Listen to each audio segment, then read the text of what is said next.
오늘 우리에게 주신 하나님 말씀은 사도행전 13장 1절에서 3절까지 말씀입니다. 안디옥 교회에 선지자들과 교사들이 있으니 곧 바나바와 니게르라 하는 시므온과 구레네 사람 루기오와 분봉왕 헤롯의 젖동생 마나엔과 및 사울이라. 주를 섬겨 금식할 때에 성령이 이르시되 내가 불러 시키는 일을 위하여 바나바와 사울을 따로 세우라 하시니 이에 금식하며 기도하고 두 사람에게 안수하여 보내니라. 아멘. 우리는 지난주 사도행전 12장 20절에서 24절까지 말씀을 통해서 헤롯 왕의 모습을 살펴봤습니다. 헤롯 왕은 사람들 앞에서 연설하는 중에 사람의 소리가 아니라 신의 소리다라고 하는 말을 듣습니다. 사람들이 헤롯 왕을 추켜 세워주는 것이죠. 그런데 헤롯 왕은 이 영광을 하나님께 돌리지 않습니다. 그래서 하나님의 영광을 가로챕니다. 그래서 하나님의 심판을 받고 죽게 됩니다. 우리도 신앙생활을 하면서 하나님의 영광을 가로챌 때가 있습니다. 하나님께 영광 돌리지 않고 내가 영광을 받으려고 하고 내가 인정을 받으려고 하는 것이죠. 그리고 하나님의 공로를 인정하면서 하나님께 감사하지 않음으로써 하나님께 영광을 돌리지 않기도 합니다. 그래서 우리는 이런 잘못된 모습을 버리고 하나님께 영광 돌리는 신앙인이 되어야 된다라고 하는 말씀을 지난주에 함께 나누었습니다. 오늘 이제 우리가 읽은 말씀은 안디옥 교회에서 있었던 일을 기록을 하고 있습니다. 오늘 말씀 1절을 보면 안디옥 교회에 선지자들과 교사들이 있으니 라고 말씀하고 있어요. 여기서 말하는 선지자는 다른 번역 성경을 보면 예언자라고 번역을 하기도 합니다. 근데 이 선지자, 예언자라고 하는 말이 우리가 그냥 일반적으로 알고 있는 그런 선지자와 예언자가 아닙니다. 그러니까 우리가 보통 일반적으로 예언자다 이야기를 하면 이제 뭐 미래의 일을 알려주고 뭔가 계시를 하고 막 이런 사람으로 우리가 생각을 하는데 여기서 말하는 선지자, 예언자다라고 말하는 것은 하나님의 말씀을 전하는 사람, 하나님의 말씀을 선포하는 사람을 의미를 해요. 그러니까 지금 1절에 기록되어 있는 이 선지자와 교사들이라고 하는 사람들은 안디옥 교회에서 하나님의 말씀을 전하고 가르치는 안디옥 교회의 지도자를 의미하고 있는 겁니다. 이런 사람들이 지금 1절에는 5명이 기록이 되어 있어요. 첫 번째로 나오는 사람은 바나바입니다. 바나바는 우리가 잘 아는 것처럼 이제 헬라파 유대인이죠. 그래서 이제 예루살렘 교회에서 파송을 받은 사도입니다. 그러니까 직접 예수님의 11제자, 12제자에 들어가지 않았지만 이 예루살렘 교회 안에서, 초대교회 안에서 영향력을 가지고 있는 그런 사람이 바로 바나바였다라고 하는 것이죠. 그리고 그 뒤에는 이제 니게르라 하는 시므온이라고 나와요. 여기서 시몬이라고 하는 사람을 지칭할 때 니게르다라고 말하는데 이 니게르라고 하는 말은 이제 검다, 흑인이다 이제 이런 의미를 가지고 있습니다. 그래서 이제 지금도 흑인들을 비하하는 말을 할 때 뭐 니그로 이렇게 표현을 하는데 그 말이 이제 여기서 나오게 되는 것이죠. 그래서 이제 시므온이 흑인이다 이렇게 성경이 말씀하고 있는 거예요. 그 다음에 나오는 사람이 루기오라고 하는 사람인데 이 사람은 구레네 사람입니다. 구레네, 이제 예수님의 십자가를 대신 지고 간 사람도 구레네 시몬이었죠. 그러니까 이 구레네 출신의 사람인데 이 구레네라고 하는 지역은 북아프리카에 있습니다. 그래서 지도를 보면은 지금 이제 리비아라고 하는 여기 나오는 요 지역에 있는 요쪽에 있는 게 이제 구레네예요. 근데 안디옥에서는 엄청 멀죠. 엄청 먼 지역인데 이 당시 이제 로마가 여기까지 다 지배를 하고 있었기 때문에 이제 로마 제국 안에서 이제 이주를 해가지고 지금 이제 안디옥에 머물고 있는 그런 사람이라고 말을 할 수 있는 겁니다. 그리고 나오는 사람이 이제 마나엔입니다. 이 마나엔은 분봉왕 헤롯의 젖동생이다 이렇게 말씀하고 있어요. 여기서 말하는 분봉왕 헤롯이 누구냐면 헤롯 안디바입니다. 헤롯 안디바. 헤롯 안디바는 예수님 시대에 갈릴리 지역을 다스리던 분봉왕이었죠. 그래서 예수님이 이제 재판을 받을 때 이제 빌라도가 예수님을 이 헤롯 안디바에게 보내서 뭐 재판을 받게 하기도 하고 뭐 이런 일들을 하게 되는 겁니다. 그리고 이제 이 헤롯 안디바가 세례 요한을 죽이기도 하고 이제 이런 일들을 하는 왕이에요. 근데 이 마나엔이라고 하는 사람이 이 헤롯의 젖동생이었다라고 말을 하는 거예요. 여기서 말하는 젖동생은 무엇을 의미하냐면 함께 자란 사람을 의미하기도 하고 또 그만큼 절친한 친구를 의미하기도 합니다. 그래서 이제 함께 자란 사람이다 라고 해석하는 사람들은 이 마나엔이라고 하는 사람을 왕족이다 이렇게 이야기를 해요. 이 분봉왕과 같은 유모 아래에서 자란 사람이다 얘기를 해가지고 이제 왕족이다라고 말하기도 하고, 아니면은 헤롯 안디바와 정말 친한 친구일 정도로 높은 귀족 가문의 사람이다 이렇게 이야기를 하기도 합니다. 그러니까 지금 이 마나엔이라고 하는 사람은 사회적인 지위가 되게 높은 사람이다 이렇게 볼 수가 있는 것이죠. 그리고 이제 나오는 사람이 사울인데, 그 사울은 이제 우리가 아는 그 사울을 이야기를 하고 있습니다. 이렇게 이제 안디옥 교회의 지도자들을 보면은 다양한 배경과 다양한 인종을 가진 사람들이 모여 있었습니다. 그 사람들이 안디옥 교회의 지도자가 되어 있었어요. 왜 이런 사람들이 이렇게 다양한 배경을 가지고 다양한 인종의 다양한 지위를 가진 사람들이 이 안디옥 교회의 지도자가 되었냐면, 이 안디옥 교회가 다양한 사람들이 모여 있는 교회였기 때문에 그렇습니다. 이 당시 안디옥이라고 하는 도시가 상업이 되게 발달한 대도시였다라고 이야기를 해요. 그만큼 사람들이 많이 모여 있는 도시였죠. 이 당시에 로마 제국에서 가장 큰 도시가 어디겠어요? 수도인 로마겠죠. 근데 이 역사학자들에 의하면 로마가 이 당시에 인구가 한 100만쯤 되었을 것이다 이렇게 얘기를 합니다. 근데 안디옥의 인구를 몇 명으로 예상을 하냐면 50만 명으로 예상을 해요. 그러니까 엄청난 대제국의 수도의 한 절반 정도 되는 엄청난 규모의 도시였다라고 하는 것이죠. 그러다 보니까 이제 다양한 사람들이 오고 갔었고, 그러다 보니까 뭐 북아프리카에서도 오고, 흑인도 있고, 뭐 유대인도 가 있고, 뭐 저기 로마에서도 오고, 막 여러 가지 사람들이 모여 있는 곳이 바로 안디옥이었다라고 하는 거예요. 그러다 보니까 이런 이제 다양한 지도자들이 이제 있었다라고 하는 것이죠. 이 당시 이제 뭐 안디옥 교회뿐만 아니라 지금 이제 교회들도 마찬가지입니다. 지금 우리가 살고 있는 이 시대의 교회들도 다양한 사람들이 모여 있어요. 우리가 이제 뭐 지방의 한 도시에 있는 교회라고 해서 그 지역 출신들만 모여 있느냐? 그렇지 않습니다. 여기서도 뭐 충청도에서 오신 분도 계시고, 뭐 경상도에서 오신 분도 있을 수 있고, 뭐 서울에서 온 사람도 있을 수 있고, 여러 지역에서 다양한 배경에 있는 사람들이 모여서 교회라고 하는 공동체를 이루게 되는 것이죠. 그러다 보니까 이 교회가 갖고 있는 고질적인 문제가 있어요. 어느 지역에 있는 어떤 교회건 상관없이, 교회의 규모와 상관없이 항상 갖고 있는 문제가 뭐냐면 하나가 되기 어렵다라고 하는 거예요. 너무 다양한 지역에 있는 사람들, 각자의 같은 지역에 살았어도 다른 환경에서 자라오고 생활하는 사람들이 모여있다 보니까 이 마음이 하나가 되기가 쉽지 않은 것이죠. 생각이 하나가 되기가 너무 어려운 거예요.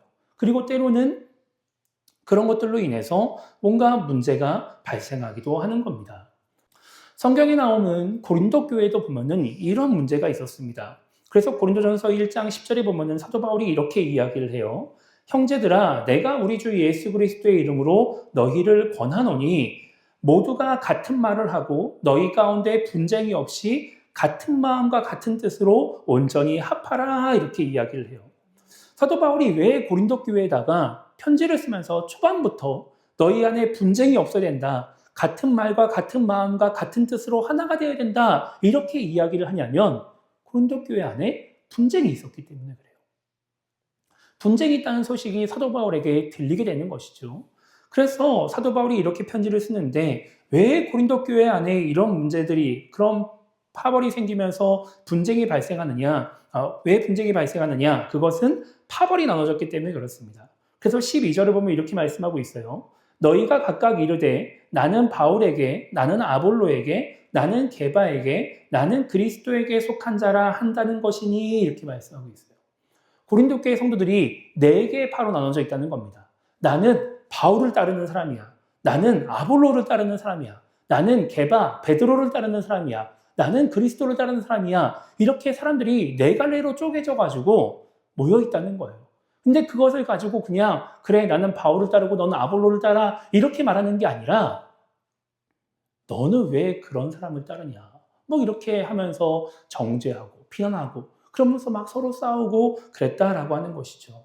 여러분, 사도 바울은 고린도 교회를 세운 사람입니다. 아볼로는 사도 바울의 뒤를 이어서 고린도 교회를 돌보는 사명을 감당하는 사람이었어요. 여러분, 게바는 우리가 알고 있는 베드로를 의미하는데, 여러분, 이 베드로가 왜 고린도 교회에 알려지게 되었냐면 이 고린도 교회에도 그런 유대인들이 있었기 때문에, 복음을 전하는 사람들이 있었기 때문에 베드로가 알려지게 되었던 것이죠. 그러다 보니까 이 베드로가 그 예루살렘에서 멀리 떨어져 있는 고린도까지 영향을 미치고 있는 거예요. 초대교회의 정신적인 지주이기 때문에 그런 영향력을 행사하게 되는 것이죠. 그리고 그리스도는 우리를 구원하신 예수님을 의미하는 거예요. 이렇게 막 서로가 나는 이 사람을 따를래, 난 저 사람을 따를래, 그러면서 서로 막 싸우면서 교회 안에 분쟁이 생기고 있었다라고 하는 것이죠. 여러분, 왜 고린도 교회 성도들이 이렇게 팔을 나눠가지고 서로 분쟁을 일으키고 다툼을 일으키면서 서로 싸우고 있을까요? 그것은 자기의 생각을 따르기 때문에, 자기가 신뢰할 만한 사람을 따르고 있기 때문에 그렇습니다. 자기가 보기에 괜찮은 것 같은 사람, 그리고 내가 보기에 신뢰하는 사람이 따르는 사람을 따르고 있기 때문에 지금 이렇게 파벌을 나누고 싸우고 있다라고 하는 것이죠. 여러분, 고린도 교회가 처음부터 딱 이렇게 네 개의 파로 딱 나눠져가지고 딱 싸웠을까요? 갑자기 어느 날 갑자기 야, 우리 바울 좋아하는 사람 모여, 아볼로 좋아하는 사람 모여, 게바 좋아하는 사람 모여, 막 이래가지고 갑자기 탁 나눠진 다음에 싸워! 이래가지고 막 싸웠을까요? 아니에요. 안 그랬을 거예요. 아마도 처음은 되게 작은 문제에서부터 시작했을지도 몰라요. 어쩌면 자기 주장 강한 어떠한 두 사람이 만나가지고 이야기를 했을지도 모르죠. 아, 지금 아볼로 선생님 뭔가 마음에 안 들어. 아, 옛날에 사도 바울 때는 좋았는데. 아, 아볼로 지금 왜 이러지? 뭐 누군가가 이런 얘기를 했을 수 있어요. 근데 그 얘기를 들은 다른 사람이 얘기하는 거죠. 왜? 아볼로 좋잖아. 아볼로 괜찮은데 왜? 너는 왜 불만을 가져? 막 이렇게 얘기를 하는 겁니다. 그러면서 아볼로와 사도 바울을 두고서 논쟁이 벌어졌을 수 있어요. 또 그 얘기를 듣던 어떤 사람이 와가지고 야, 아볼로나 사도 바울이나 다 별로야. 이왕이면 예수님의 직기제자가 제일 좋은 거지. 이왕이면 베드로를 따라야지. 사도 바울 뭐하러 따르냐. 이런 이야기를 하면서 상파전이 됐을 수도 있는 것이죠. 그 얘기를 듣던 또 어떤 사람이 와가지고 야, 사람을 뭐하러 따르냐. 예수님이 최고지. 예수님 따라야지. 이러면서 네 개의 파가 생겼을 수 있어요. 그러면서 사도 바울을 따르고 아볼로를 따르고 게바를 따르고 예수님을 따르다가 그거와는 전혀 상관없던 사람들도 그냥 내가 좋아하는 사람이 사도 바울을 따르니까 난 사도 바울 파가 될래. 내가 좋아하는 사람이 아볼로를 따르니까 난 아볼로 파가 될래. 이러면서 네 개의 파벌이 형성되었을 가능성이 큰 것이죠. 그러면서 분쟁이 일어나게 되는 겁니다. 그러니까 결국은 이 사람을 따르고 그러면서 자신이 신뢰할 만한 그런 사람을 따르는 그런 일들 때문에 이 고린도 교회 안에 분쟁이 생기고 그러면서 어려움이 발생하게 되었다라고 하는 겁니다. 그런데 이런 관점에서 바라보면 지금 안디옥 교회도 위험 요소를 갖고 있는 교회였어요. 분쟁이 일어날 수 있는 문제가 있는 교회였다라고 하는 것이죠. 왜냐하면 지금 오늘 성경에 나오는 이 안디옥 교회의 지도자들이 각각의 파벌을 가질 수 있는 영향력을 가진 사람들이었기 때문에 그렇습니다. 여러분 한번 보세요. 오늘 말씀에 나오는 5명의 사람들을 보면은 각각이 갖고 있는 영향력이 있었어요. 바나바와 사울 같은 경우는 종교적인 영향력을 가지고 있었습니다. 여러분, 바나바는 예루살렘 교회에서 파송된 사도였어요. 사람들이 인정하는, 초대교회가 인정하는 사람이 사도 바울이었습니다. 바나바였습니다. 그럼 사울은 어떤 사람이었느냐? 사울은 유대교에서 가말리엘 문화에서 공부한 사람이었기 때문에 이 5명 중에서 성경적인 지식이 가장 뛰어난 사람이었을 거예요. 그러니까 성경에 대해서는 가장 많이 아는 사람이 사울이었다라고 하는 것이죠. 그러니까 바나바와 사울이 뭔가 자신들의 종교적인 영향력을 가지고 파벌을 만들려고 하면은 만들어질 수 있는 거예요. 여러분, 우리가 살펴봤던 것처럼 마나임 같은 경우는 사회적으로 아주 높은 지위를 가진 사람입니다. 영향력을 가진 사람이에요. 그러니까 뭔가 자신의 사회적인 지위를 가지고 파벌을 만들려면 만들 수 있는 것이고, 시므온 같은 경우는 자기와 같은 인종을 가진 야, 우리 흑인들 모여 이러면은 파벌이 만들어지고, 뭔가 루교 같은 경우도 야, 북아프리카 출신들 모여 이러면서 모이면은 만들 수 있는 뭔가 그런 사람들이었다라고 하는 것이죠. 안디옥 교회도 파벌이 만들어지고 그렇게 각각이 갈라지고 그러면서 뭔가 분열될 수 있는 위험 요소를 가지고 있는 그런 교회였는데, 그런 안디옥 교회에 하나님의 말씀이 임하게 되는 겁니다. 2절을 보면은 주를 섬겨 금식할 때에 성령이 이르시되 내가 불러 시키는 일을 위하여 바나바와 사울을 따로 세우라, 이렇게 말씀하십니다. 성령이 말씀하시는 거예요. 지금 안디옥 교회의 지도자들이 금식을 하고 있는데 그때 하나님이 성령을 통해서 말씀을 주고 계시는 것이죠. 그러니까 이들이 어떻게 하느냐? 이 말씀을 듣고 금식하며 기도했다라고 말씀하고 있어요. 안디옥 교회의 지도자들이 성령의 말씀을 듣고서 금식하면서 기도한 이유는 무엇이었냐면 지금 이 성령의 말씀에 순종하는 것이 어려웠기 때문에 그렇습니다. 바나바와 사울을 따로 세워서 파송해라 라고 하는 일이 이 교회 안에서는 쉽지 않은 일이었기 때문에 그래요. 여러분, 교회라고 하는 공동체가 사람이 많이 모인다고 해서 사람 한두 사람 없는 게 아무런 문제가 없어지지 않습니다. 여러분, 교회에서 사람이 빠져나간다고 하는 것은 생각보다 큰 일이에요. 생각보다 많은 어려움이 생겨요. 막 열심히 신앙생활하는 사람들만 빠져나가면 문제가 생기는 게 아니라 그냥 정말 주일 예배만 드려가지고 정말 존재감이 별로 없어 보이는 사람, 진짜 자기가 생각해도 나 하나쯤 없어도 괜찮겠지? 이런 생각이 드는 사람도 교회에서 빠져나가면, 없어지면 생각보다 그 빈자리가 크게 느껴져요. 그래서 우리나라 속담에 보면은 든 자리는 몰라도 난 자리는 안다 이런 말이 있는 겁니다. 아무것도 아닌 것도 없어지면 그것이 크게 보인다라고 하는 것이죠. 그런데 지금 보내야 되는 사람이 누구예요? 단지 그냥 수많은 성도들 중에서 두 사람이 아니에요. 교회의 지도자인 바나바와 사울이었다라고 하는 것이죠. 그러니까 이 두 사람이 빠져나가면 5명 중에 2명의 지도자가 사라지는 것이기 때문에 교회 사역은 위축될 수밖에 없습니다. 다른 지도자들 입장에서 바라봤을 때 이 두 사람이 없어지면 두 사람의 몫을 자신들이 감당해야 되니까 더 큰 부담이 생길 수가 있는 것이죠. 그러니까 이 두 사람을 보내라라고 하는 말씀은 지도자들에게도 마찬가지고 성도들에게도 마찬가지고 쉽지 않은 일이었다라고 하는 거예요. 그러니까 그 일을 놓고서 기도하게 되는 것입니다. 그리고 그렇게 기도하고 나니까 어떻게 되느냐? 이에 금식하며 기도하고 두 사람에게 안수하여 보냈다라고 말씀합니다. 이 두 사람을 안수해서 파송을 하는 거예요. 여기서 안수했다라고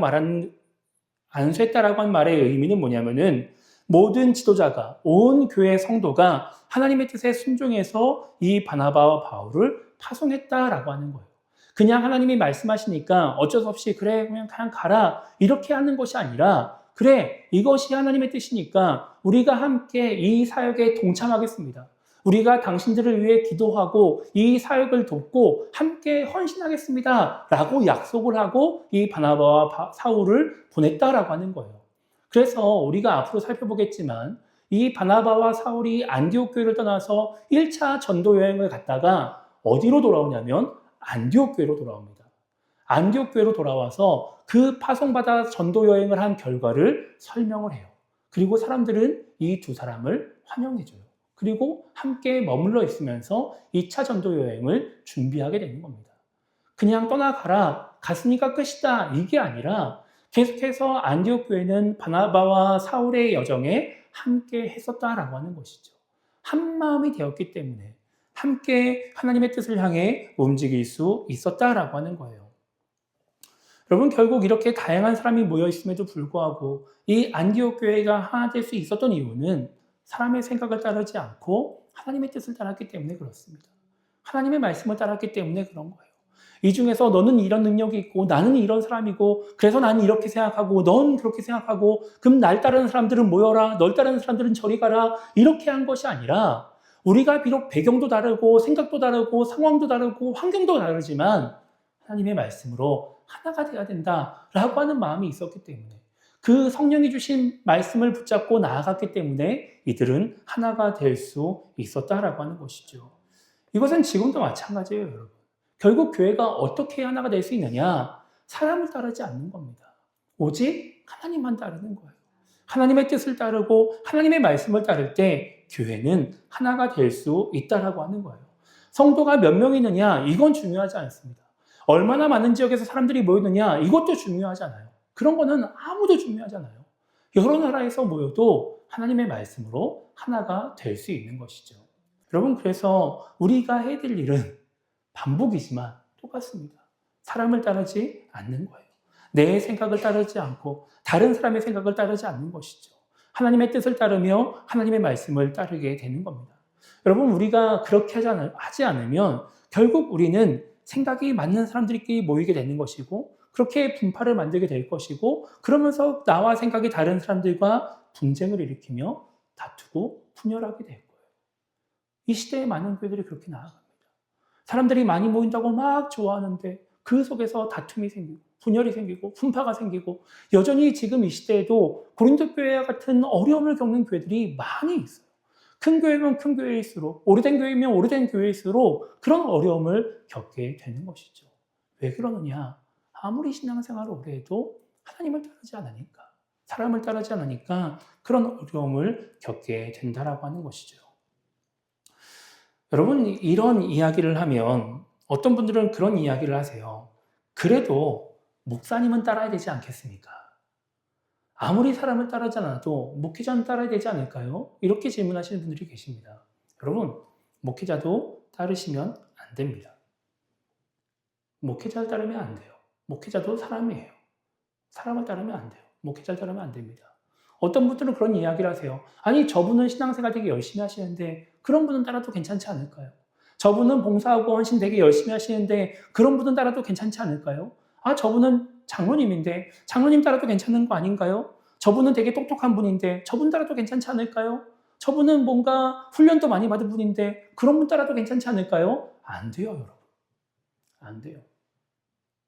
그 사람을 따르면 안 됩니다. 그 사람의 생각을 따르면 안 되는 거예요. 여러분, 그럼 우리는 무엇을 따라야 되느냐? 목회자를 따르는 것이 아니라 목회자가 전하는 하나님의 말씀을 따라야 되는 것이죠. 여러분, 그 사람을 따르는 것이 아니라 그 사람을 통해 드러나는 하나님의 뜻을 따라야 되는 거예요. 무조건 사람을 따라가지 말라는 게 아니에요. 무조건 그 사람을 멀리하고 멸시하고 가까이 하지 말라는 게 아니에요. 그 사람에게서부터 나오는 사람의 생각을 따르면 안 되는 것이고 그 사람을 통해서 나오는 하나님의 뜻은 따라야 되는 것이죠. 여러분, 그래서 나와 함께 신앙생활하는 사람이 나에게 무언가 신앙적인 권면을 한다. 그러면 따라가야 됩니다. 예배 함께 드리자. 예배 드려야죠. 함께 기도해보자. 기도해야 돼요. 함께 무언가 우리가 교회에서 하나님을 위해서 헌신하고 봉사해보자. 그런 거는 권면을 따라가야 돼요. 그 일들을 통해서 하나님의 뜻을 이루게 될 것이기 때문에 하나님과 더욱더 가까워질 것이기 때문에 그런 말은 따라가야죠. 그 사람들의 모습을 통해서 드러나는 뭔가 좋은 신앙인의 모습들 따라가야 됩니다. 그래야 하나님의 뜻을 이룰 수 있는 그런 신앙인이 될 수 있기 때문에 우리는 그것을 따라가야 된다라고 하는 것이죠. 여러분, 아무리 올바른 기준으로 아무리 좋은 기준과 과정을 통해 세워진 사람이라 할지라도 아무리 다수가 인정하는 사람이라 할지라도 사람은 따르면 안 된다라고 하는 거예요. 사도 바울은 그래서 고린도 교회 성도들에게 사도 바울도 베드로도 따르지 말라고 이야기를 합니다. 그래야 올바른 교회가 될 수 있기 때문에 그런 것이죠. 여러분, 말씀을 마치려고 합니다. 오늘 말씀을 통해서 우리가 한번 생각을 좀 해봤으면 좋겠습니다. 반복이지만 우리가 정말 이것을 정말 잘 간직했으면 좋겠어요. 여러분, 내가 지금 하나님의 말씀을 잘 따르고 있는지를 잘 생각해 봤으면 좋겠습니다. 내가 지금 사람을 따르고 있지 않은지 생각해 봤으면 좋겠어요. 지금 내가 따라가고 있는 것이 무엇인지를 우리는 정확하게 분별할 수 있어야 됩니다. 만약에 우리가 누군가를 따라가고 있는데 그것이 하나님이 아니라 사람이라고 한다면 그때 우리는 돌이켜야 되는 것이죠. 그냥 무조건 분별하지도 못한 채 그냥 무조건 좋은 것이 좋은 것인 줄 알고 따라가다 보면 우리는 올바른 방향으로 나아갈 수가 없게 되는 것입니다. 그렇게 우리의 모습을 돌아보고 우리의 잘못된 부분을 잘 생각함으로 말미암아 그 잘못된 부분을 고침으로써 하나님의 말씀과 뜻을 따르는 신앙인이 되어서 교회를 하나 되게 하는 우리 모두가 되기를 주님의 이름으로 축복합니다.